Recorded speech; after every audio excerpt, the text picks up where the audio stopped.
জামাতের উপর খুব বড় আকারের অর্থনৈতিক সুনামি, রাজনৈতিক সুনামি অনেকটা অনিবার্য। এই দলটি যারা করে এর মধ্যে 99.99% লোকই on good faith and good trust. তারা বিশ্বাস করেন যে জামাত করলে জান্নাতে যাওয়া যায়। তারা বিশ্বাস করেন জামাত যারা করে ভালো মানুষ। তারা বিশ্বাস করেন যে জামাত যদি করা হয় তাহলে কোনো না কোনো দিন দেশে খেলাফত প্রতিষ্ঠিত হবে। দেশে সেই যে খেলাফতের যুগে গল্পের মতো যে শাসন ব্যবস্থা ছিল এরকম শাসন ব্যবস্থা প্রতিষ্ঠিত হবে এবং এই কাজ করার মাধ্যমে তারা সদগায়ে জারিয়া লাভ করতে পারবে। এজন্য জামাতের যারা সদস্য রয়েছেন সারা বাংলাদেশে তারা নিয়মিত চাঁদা ইচ্ছায় দেন, স্বেচ্ছায় দেন। যারা একেবারে ছাত্র শিবিরের যারা সাধারণ কর্মী তারাও কিন্তু একটা নির্দিষ্ট পরিমাণ চাঁদা দিয়ে থাকে। অন্যদিকে জামাতের যারা রোকন রয়েছেন তাদের সংখ্যা কত আমি জানি না।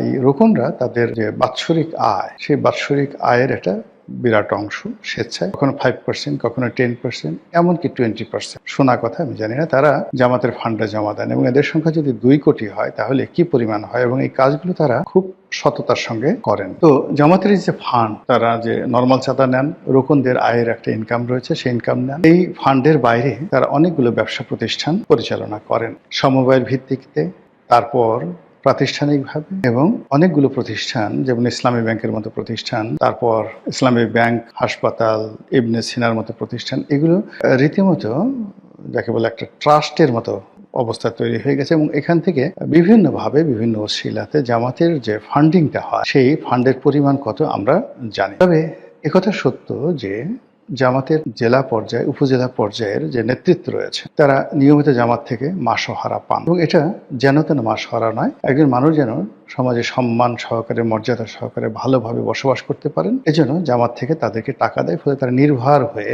জামাতের আমির হয়ে দিনের পর দিন রাজনীতি করছেন, কোনো ভবিষ্যৎ নাই, তারপরও তারা দলের জন্য ছুটোছুটি করছেন, জেলে যাচ্ছেন, জেল থেকে বেরোচ্ছেন। আর এই সকল করার জন্য জামাতেরও নির্দিষ্ট ফান্ডিং রয়েছে, এবং এই ফান্ড করে করে তারা শুধুমাত্র বাংলাদেশ নয়, দক্ষিণ পূর্ব এশিয়া নয়, পৃথিবীর যে কয়টি ক্যাডার ভিত্তিক সংগঠন রয়েছে সেই ক্যাডার ভিত্তিক সংগঠনের মধ্যে অন্যতম শক্তিশালী একটি সংগঠন জামাত। আওয়ামী লীগ চেষ্টা করেছিল এই সংগঠনটিকে ভেঙে চুরে চুরমার করে দেওয়ার জন্য। তারা জামাতের যারা শীর্ষ নেতৃত্ব রয়েছে তাদেরকে ফাঁসিতে ঝুলিয়েছিল, তাদের শিল্প প্রতিষ্ঠান, কলকারখানা তছনছ করে দিয়েছিল, ইসলামী ব্যাংক তারা দখল করেছিল এসালামের মাধ্যমে, ইত্যাদি আরো অনেক কিছু। কিন্তু কার্যত এর কোনো ফলাফল হয় বরং বুমেরাং হয়েছে। জামাতের যে শীর্ষ নেতৃত্ব যারা ছিলেন, যাদের প্রজ্ঞা ছিল, মেধা ছিল, রাজনৈতিক গুণাবলী ছিল, এবং যাদের সঙ্গে নেগোসিয়েশন করা যেত, তাদের অবর্তমানে যারা আসছে তারা বেশিরভাগ ক্ষেত্রে অনভিজ্ঞ, বেশিরভাগ ক্ষেত্রে উগ্র এবং মোনাফিকি চরিত্রের অধিকারী রয়েছে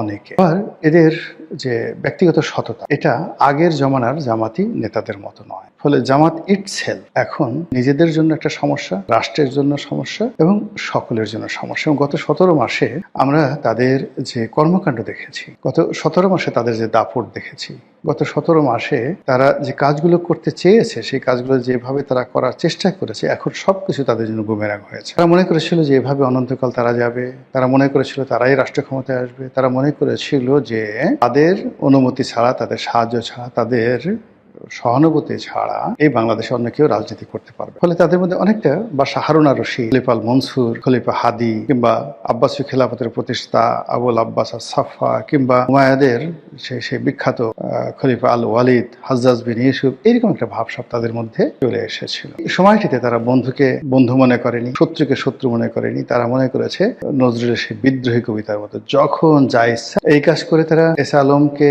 বাংলাদেশ ব্যাংক থেকে 1 মিনিটের মধ্যে বের করে দিয়েছে, মানে ইসলামী ব্যাংক থেকে বের করে দিয়েছে। এসা আলমের মালিকানাধীন অন্যান্য ব্যাংকগুলো তারা নিয়ে নিয়েছে, এবং তারা সারা বাংলাদেশে এরকম একটা হাইপ তৈরি করে ফেলেছে যে হাইপের ফলে ব্যবসায়ীরা, আমলারা, কামলারা মনে করছে জামাতি ক্ষমতায় আসবে। এজন্য জামাতের আমির, জামাতের নায়েবে আমির, জামাতের সেক্রেটারি থেকে শুরু করে সবার পিছনে আমাদের দেশের ভীরু বাঙালি বলে খ্যাত যারা আছে তারা পাচাটার জন্য, রীতিমতো লেজুর বৃত্তি করার জন্য, লেজ নাড়ানোর জন্য চু চু চু চু করে ঘোরাফেরা করেছে।